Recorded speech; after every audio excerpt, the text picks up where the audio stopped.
In a sudden twist of fate, a man meets a tragic end in a car accident. But his story doesn't end there. He awakens in a new world, reborn as a magical sword with extraordinary powers. The story goes back to when the sword was alive and how it died. Then, suddenly, it finds itself reborn in a different world, not as a person, but as a sword on a stand. It's a lot to take in. For a bit, a voice speaks in the sword's head, saying it's in for quite an adventure. But just as quick, the voice disappears. The sword really wants to know more but decides it was just a trick of the mind. It remembers the stories where the main character in these worlds gets really cool powers, like cheat codes. So, the sword checks its menu to see what's what and finds out it's an intelligent weapon. It's pretty impressed with its skills and thinks it looks like those super powerful swords you find at the end of video games. At that moment, a few goblins try to get the sword off its pedestal. This really gets the sword angry, so it uses its telekinesis power to quickly defeat a couple of them. While doing this, the sword accidentally breaks a crystal inside one of the goblins, and it unknowingly absorbs its power. After getting rid of all the goblins, the sword checks its menu again. It sees it collected 3 out of 100 crystals and got some new skills after the fight.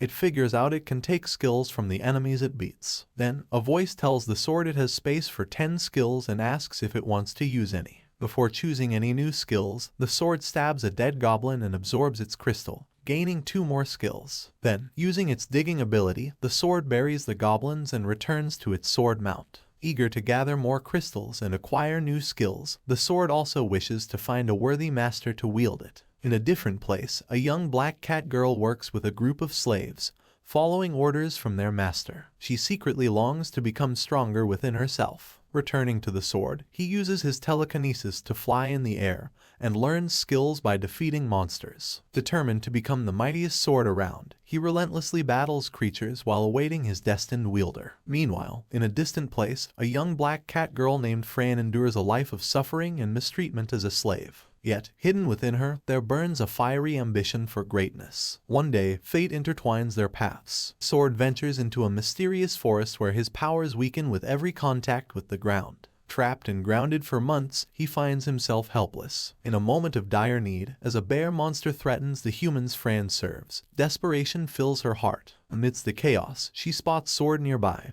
and hope flickers in her eyes. In a remarkable twist, through a touch of his handle, Sword unlocks the power of telepathy, connecting with Fran's mind, and regains his ability to fly. He selflessly shares all his hard-earned skills, transforming Fran into an exceptional warrior, mastering the art of combat with ease. When the monster threatens Fran's safety, Sword doesn't hesitate. Empowered by his guidance, she swiftly vanquishes the threat, using Sword's might to protect those in danger. But trouble arises when Fran's owner demands possession of Sword, inflicting harm upon her. Fueled by protective fury, Sword takes a decisive stand, ending the cruelty by eliminating her oppressor and freeing Fran from the chains of slavery. In a moment that defines their bond, Sword formally asks Fran to become his wielder. With a resolute spirit and an unquenchable desire for growth, Fran accepts, seeing in Sword the key to her evolution, an aspiration no black cat has achieved before. In a gesture of respect and gratitude, Fran bestows upon Sword the name Teacher, embracing him not just as a weapon but as a guide and mentor. Determined to safeguard Fran and nurture her growth, Teacher pledges his newfound existence to ensure her safety and success. Fran, fueled by her newfound strength and skills imparted by Teacher, rushes into action,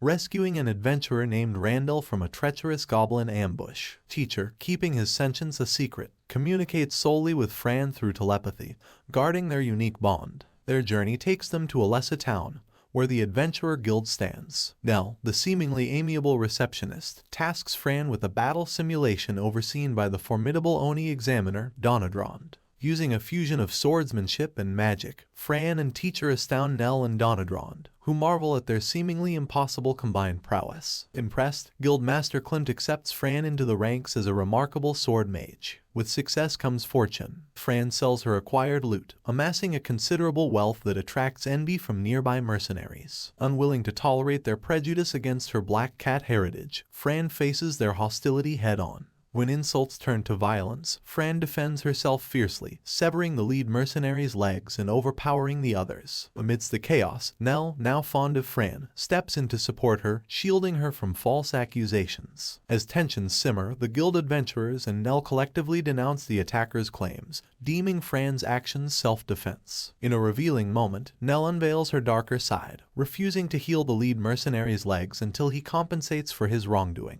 Meanwhile, Teacher, recognizing their immediate needs, strategizes to secure lodging and suitable armor for Fran. However, elsewhere in the town, a perceptive dwarf adventurer possessing the legendary appraisal skill God Sight discerns Teacher's true nature as a sentient, living sword. Garrus, the renowned wandering blacksmith of Granzel, extends an exclusive invitation to Fran, earning envy from other adventurers. His discerning nature when it comes to selling equipment makes this offer all the more special. Fran, after selling some loot, acquires enchanted armor from Garrus, who then curiously inquires about Teacher. Teacher, plagued by doubts about his strength compared to other swords, confides in Garrus. However, the dwarf reveals a stunning truth. Teacher's unparalleled power lies in his extraordinary mana conductivity. The more magic Fran channels into him, the more potent he becomes. Garrus acknowledges that crafting a sword like Teacher is beyond his skill. It would require the expertise of a divine blacksmith. Recognizing their needs, Teacher commissions Garrus to craft a scabbard and additional equipment for Fran. On Fran's maiden quest of herb gathering, she encounters danger in the form of hobgoblins, swiftly rescuing 3 adventurers, Lily,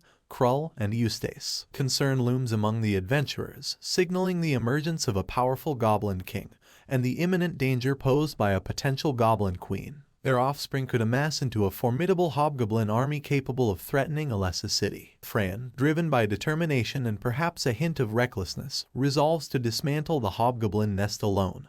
Fran, fueled by her unwavering determination to grow stronger, decisively eliminates all the goblins in the vicinity, firmly set on her path of self-improvement. Upon their return, the adventurers bring reinforcements, discovering that the goblins originated from a dungeon, a foreboding discovery. Guildmaster Klimt takes charge, organizing a party to raid the dungeon the following day. Recognizing Fran's valor, he bestows upon her a well-deserved promotion. Meanwhile, Garrus diligently repairs Fran's armor and shares intriguing information about dungeon masters being empowered by the goddess of chaos. In an unexpected turn, Fran takes Teacher along to the bathhouse, causing quite the stir and embarrassing Teacher greatly. However, Nell intervenes, reprimanding Fran for bringing a weapon into the bathhouse and subsequently sheds light on the role of the goddess of chaos. Nell explains the goddess's purpose of introducing challenges, like dungeon masters, to prevent stagnation in the world's order. In a troubling revelation, Nell expresses dissatisfaction with August, the captain of the guard, who refuses to dispatch knights for aid,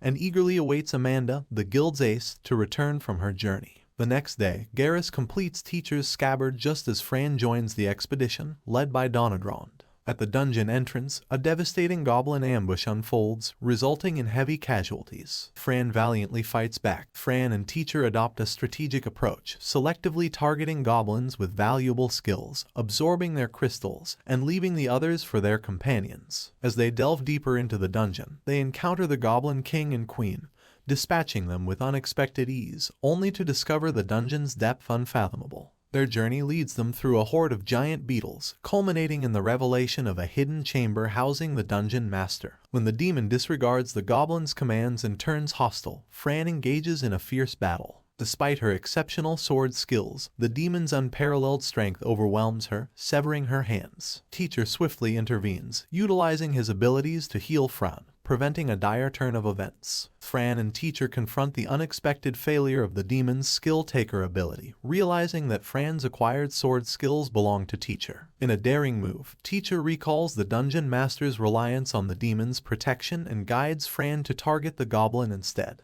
As Fran propels Teacher toward the dungeon master, the demon attempts to intercept him, but Teacher's trajectory shifts, unexpectedly impaling and vanquishing the demon, shattering Teacher's blade in the process. Initially believing Teacher to be lost, Fran is astounded as he reveals his ability to self-repair, having absorbed the demon's crystal. Together, they swiftly eliminate the dungeon master, causing the dungeon to dissipate. Upon their return, the party celebrates Fran's triumph, albeit marred by Donadraund's harsh rebuke for her impulsive actions. Teacher comforts Fran, promising her a soothing meal of curry. He unveils his newfound skill-taker ability, harnessing the experience gained from the battle to enhance his skills, providing reassurance to Fran. However, their success takes a turn as Klimt inquires about the demon's valuable crystal. To protect Teacher, Fran conceals the truth, claiming ignorance of its whereabouts. Despite Klimt's trust, August storms in, accusing Fran of dishonesty in a disruptive and disrespectful manner. August, Alessa's Knight's vice captain, employs his deceptive skill, falsehood, to unravel Fran's concealed truths. However, Teacher, using his own appraisal ability, exposes August's abuse of power, using his skills to manipulate and wrongly incriminate commoners while charming his superiors with falsehoods. August, seeking retribution, demands all dungeon loot as punishment for Fran's perceived dishonesty toward a noble. Yet, Guildmaster Klimt staunchly defends Fran's innocence, asserting the loot rightfully belongs to the adventurers who earned it through their endeavors. In a silent act of retaliation, Teacher, employing his newly acquired skill-taker ability, covertly strips August of his skills in falsehood and etiquette, rendering him socially awkward and stripped of his deceptive prowess. Fran's rise continues as she earns a promotion to D rank and gains admiration from her guildmates. To her surprise, she discovers that the acquired skill, etiquette, bestows upon her an innate charm, elevating her social grace. Meanwhile, Teacher drifts into thoughts about his previous life, reminiscing about a reincarnation that involved 3 captivating women, lingering in his dreams. Teacher fulfills his promise, crafting a delicious curry for Fran, along with other meals stored in his dimensional space, ensuring her sustenance during extended travels. Amidst rumors swirling about August's embarrassing social debacle before royalty, Fran encounters him in a disheveled state, appearing so unkempt that she mistakes him for a zombie. In a fit of rage, August blames Fran for his misfortunes, accusing her of cursing him and ruining his life. He menacingly reveals his intent to have an assassin eliminate her. A hired assassin, unveiled as a blue cat, a traditional enemy of Fran's black cat lineage, poses a substantial threat. Meanwhile, elsewhere in Alessa, a mysterious woman with distinctive pointed ears arrives, setting the stage for an intriguing turn of events. Fran unveils a dark history, revealing the systematic oppression endured by black cats at the hands of blue cats across generations. Jurin, the blue cat assassin, maliciously recounts the horrifying atrocities inflicted upon Fran's kin. Initially gripped by fear, Fran finds solace in Teacher's reminder that she's not alone. Empowered by resolve, Fran takes a decisive stand, severing Jurin's limbs and claiming his sword. With unwavering determination, she vows that a future will come where black cats no longer live in fear of the blue cat's tyranny. In a final act, she severs Jurin's head, symbolizing a resolute end to their long-standing oppression. Contemplating retribution against August for his malevolent intentions, Fran's impulse is halted by Klimt's intervention. Klimt strikes a deal with August's father, resulting in a hefty fee paid to the guild in exchange for August's permanent house arrest, a resolution that ensures justice without further bloodshed. The arrival of Amanda, an rank adventurer with elven ears, sparks an unexpected dynamic. Instantly smitten by Fran's charm, Amanda proclaims herself as Fran's new mother, a proposal Fran politely declines. Despite Fran's reluctance, Amanda persistently shadows her, much to Fran's discomfort. Fran confides in Nell about Amanda's persistent presence, only to discover Amanda's true persona, an individual renowned for overseeing an orphanage and earning the esteemed title of guardian of children.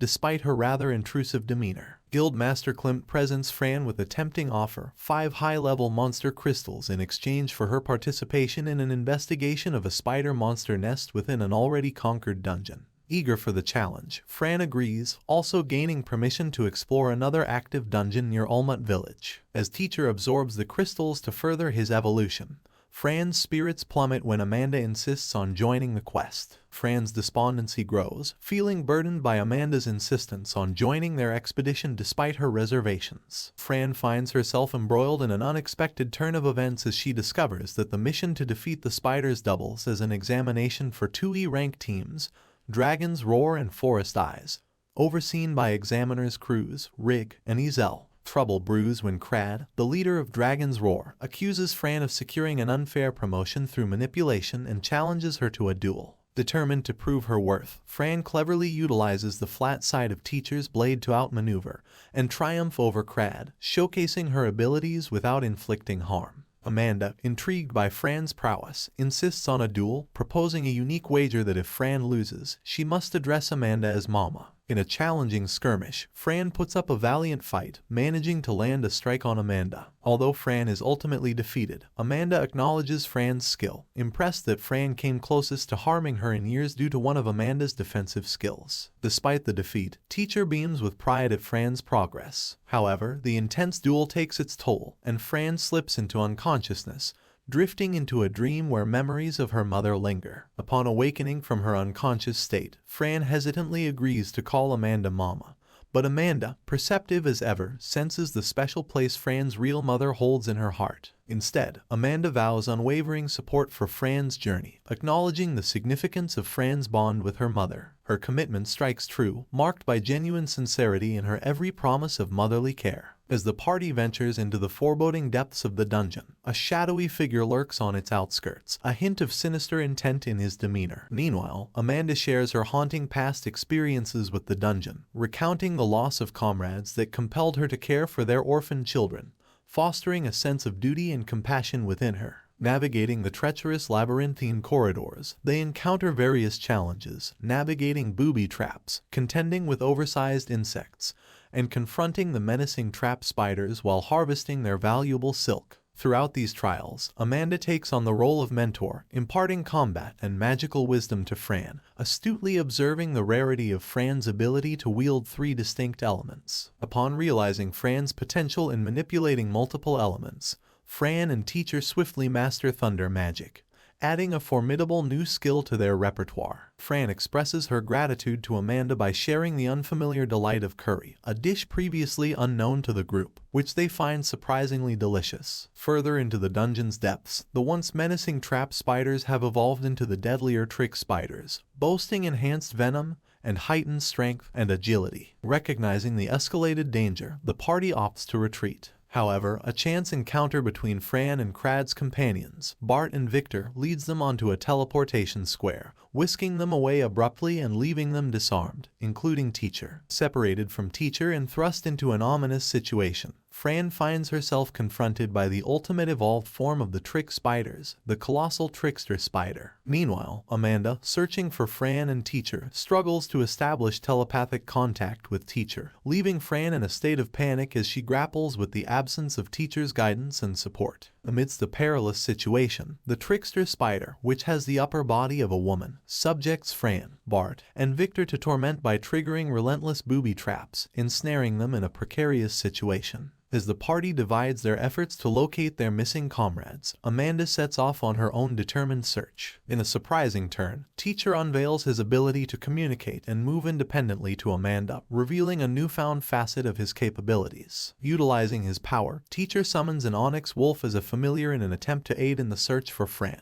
However, due to an overflow of mana, the summoned wolf spirals into a berserk state. Realizing the need to establish a connection, Amanda suggests that familiars require names. Teacher promptly names the onyx wolf Jet, calming its frenzied state. As a result, Jet undergoes an unexpected evolution, transforming into a larger and more formidable creature, the Darkness Wolf, guided by Teacher to follow Fran's scent. Meanwhile, Fran, Bart, and Victor find themselves incapacitated by poison darts, rendering them defenseless against the onslaught of the trickster spider's spiderlings. Fran is consumed by memories of her past enslavement, feeling momentarily powerless. However, a vision of Teacher serves as an inspiring beacon, motivating her to rise and fight back, relying solely on her determination and bare hands. Teacher, along with Yorushi and Amanda, rush to Fran's aid, unleashing a barrage of attacks on the retreating trickster spider. Once the threat recedes, they turn their attention to Fran, healing her wounds and offering solace. Thrilled to meet Jet, the newly named Darkness Wolf, Fran, Teacher,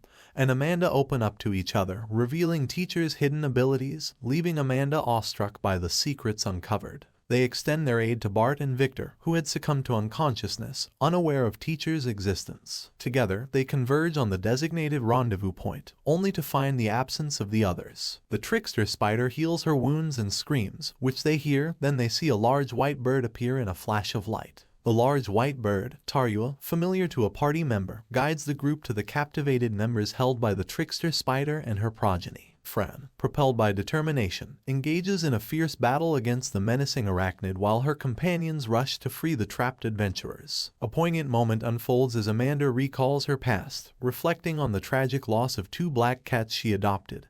Amanda takes swift action, obliterating the trickster spider. However, her destruction of the spider's crystal incites Fran's ire. Upon successfully clearing the dungeon, Guildmaster Klimt grants Fran permission to journey to Olmut, marking a significant step in her progression within the guild. As a token of support, Garrus gifts Fran with new armor, prompting teachers' concern due to its exposed design. To his surprise, the armor reveals its protective capabilities through a hidden force field, reassuring both teacher and Fran. Garrus reveals his own journey to Olmut by a separate route, and as the guild bids Fran farewell, an unexpected revelation transpires. Fran finally addresses Amanda as Mama. This simple acknowledgement dawns upon Amanda the realization that Fran is, in fact, the daughter of Kinnan and Flamia.